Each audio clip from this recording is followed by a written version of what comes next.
Leave it to me!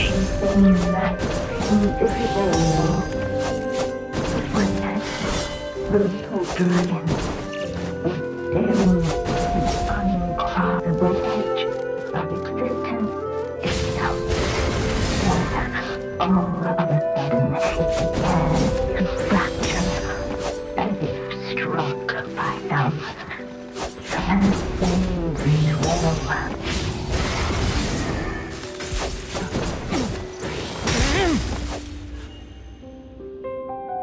Gotta keep...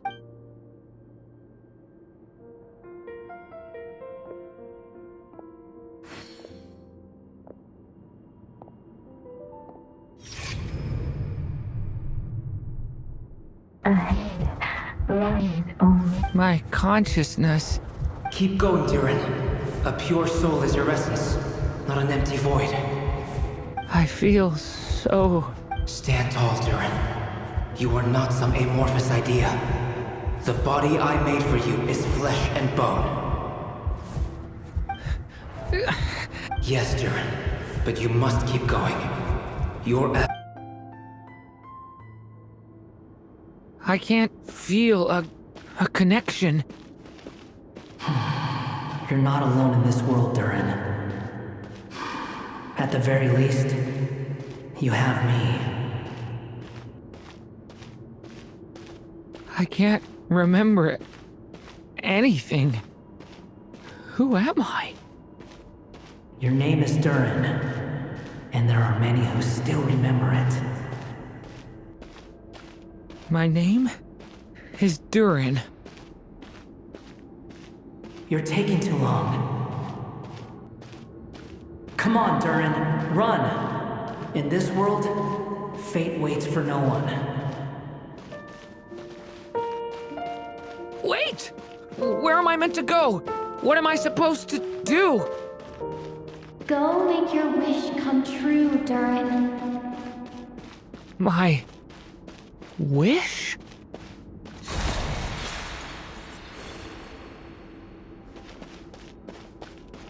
Your story's not over yet.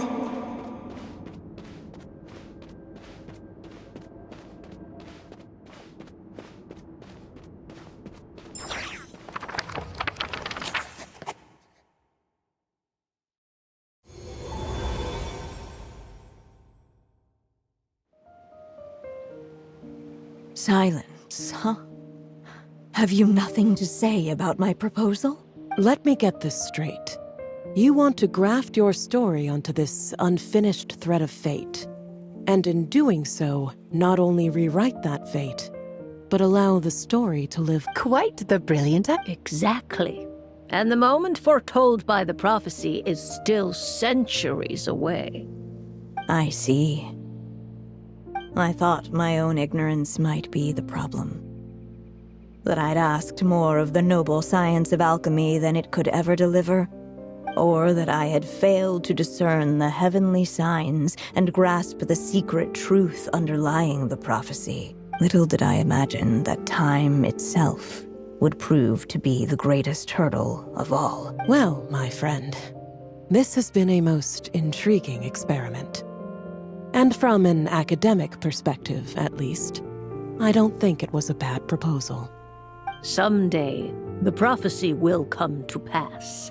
So remember, my friend, much like the stars themselves, there will always be something that transcends the test of time. Thank you, everyone. You've helped me so much already. But, Alice, I still have one final favor to ask of you. Will you lend me your magic one last time, just enough for me to keep his story alive until the prophecy is fulfilled? You mean you want me to extend your lifespan? No, not in that sense. As Rheindotter once told me, the laws governing life and death are among the most unyielding in this world. I'm well aware of that. Whether it lasts a day or an age, the span of one's life is determined by fate alone. If I tried to breach that law by force, I'm afraid I would lose what makes me human. This is not a path I want to go down. If I am to die, then I shall die a human. So, what is it that you want me to do? I would like you to send this pen of mine into the future. I see. Then perhaps there really is a way I can help. I could create a kind of story magic to take over the writing once you're gone. Oh, but for it to work, you would need to provide enough of your own words for it to learn from. How much? Oh, an immense amount. So much, in fact, that you would have to spend the rest of your life writing. And even then, I'm sorry to say, it would not last forever. No matter how much you write, there is a limit to the number of words you can leave behind. But the world itself will never stop changing. Someday, perhaps, even your entire corpus will not be enough for the magic to continue describing this world. And when that happens, the story will end. Still, it's worth a try.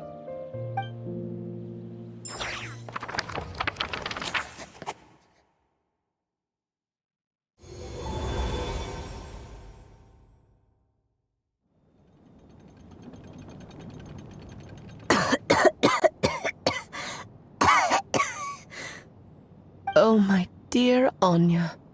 Even after all this time, you're still... Look at you. You should be enjoying your old age in peace and quiet, especially now that things are finally returning to normal after that terrible calamity. Once he leaves Simulanka, things will only get more complicated. If his story is to continue, there needs to be more material for the magic to draw upon.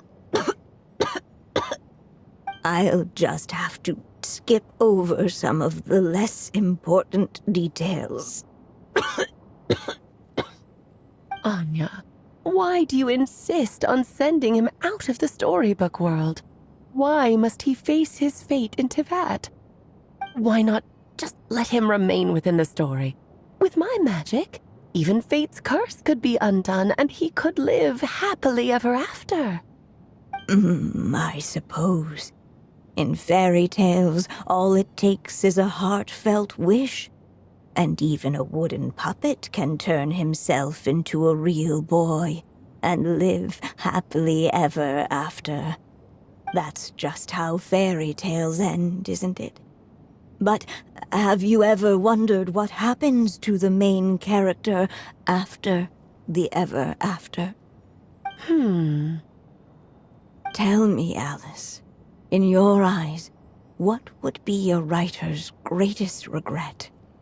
To leave a story without an ending. Not a bad answer. It's true, many writers come to consider that their greatest regret. But I see things differently. My greatest regret is that every story I write has to come to an end in the first place. Anya. No matter how brilliantly a character shines, the moment their story ends, their potential is lost forever. For them, the story itself becomes an inescapable fate. But what if, instead, I could place my pen in their hand and let them continue the story themselves? You mean... You said it yourself. I can only leave so many words behind. Even with your magic, the idea that I could keep the story going until the prophecy comes to pass is wishful thinking at best.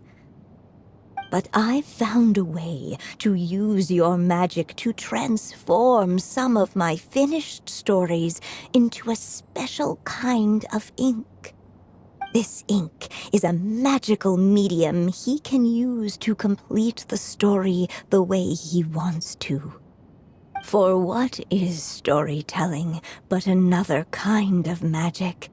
And if he can experience the whole tale himself while leaving behind his own wishes and aspirations, even once he reaches the chapter where I stopped, he'll still be able to carry the story forward on his own. And so, by leaving him this ink, I can entrust him with the responsibility of writing his own story.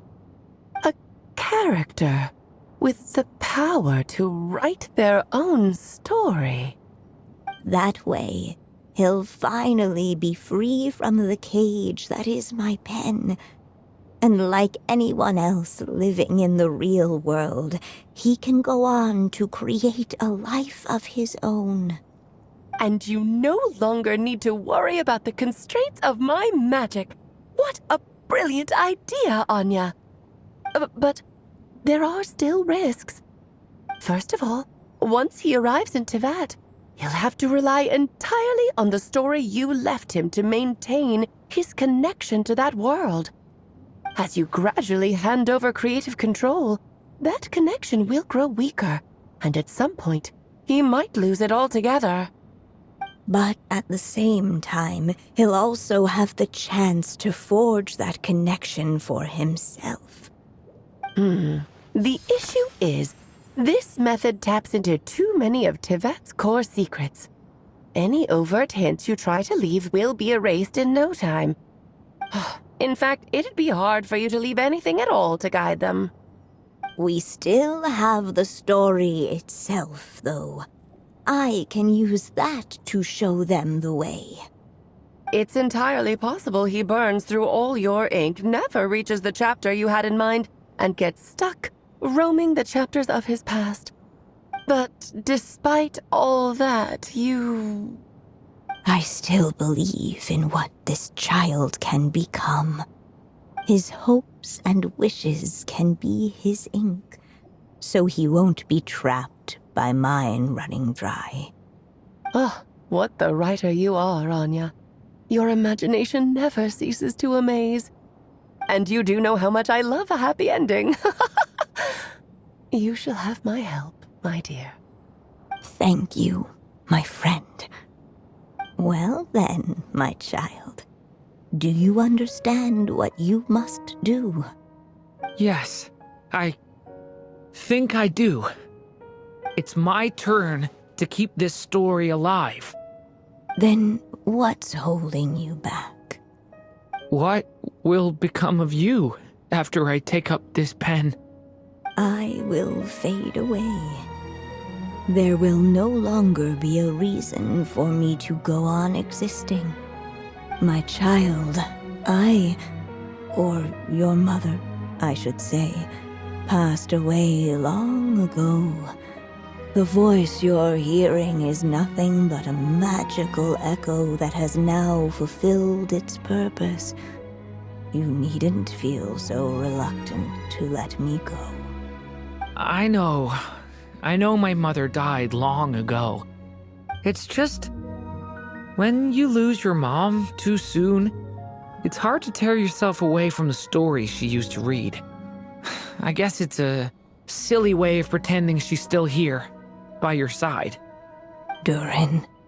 But after coming to this world and traveling it with my friends, facing all kinds of enemies together, I suddenly realized I couldn't just sit around listening to my mother's stories because I'd found a new purpose in life.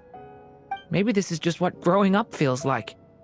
With all my new friends waiting, it's time I finally set aside my mother's storybook. I'm ready to grow up now, Mom.